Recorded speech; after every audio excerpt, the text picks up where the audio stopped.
They say a picture is worth 1,000 words. Are we sure about that? Academia strongly relies on graphs, images, videos, and other visual media. Visual and audio content is helpful for many learners to understand a problem or trend rapidly. But that's not the case for everyone. Some students might find it difficult to understand illustrations without additional textual information. Other people might have sensory impairments. Let's look at an example. Imagine a person with a visual impairment. Purely visual content is difficult or even impossible for them to access. What can you do to enable access to visual content for people with visual impairments?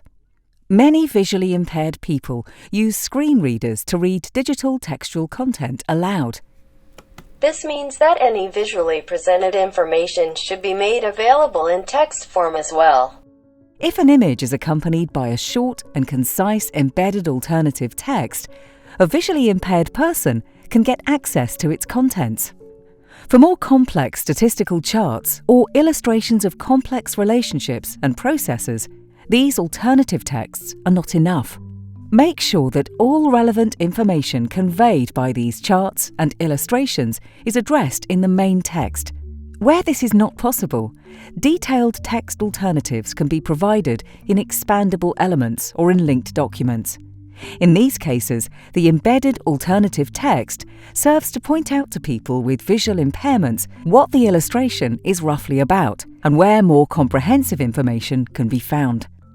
If alternative text is not provided, I have to rely on my personal assistant, a person who can describe the image to me.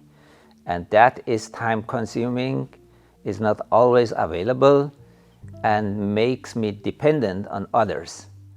Think carefully about the key message of each illustration and write out its content in text form.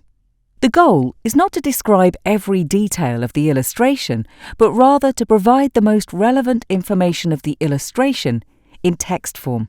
Check whether the pure text represents the visual information in an equivalent way. Like in research, make sure that no relevant information is lost in the process. Very often, small symbols or icons are left out of these considerations. These symbols usually identify specific functionalities.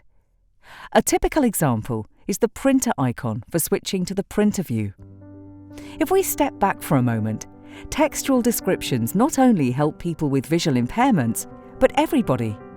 Besides, the explicit textual translation of visual material into alternative texts has the additional advantage that your content can be found by search engines.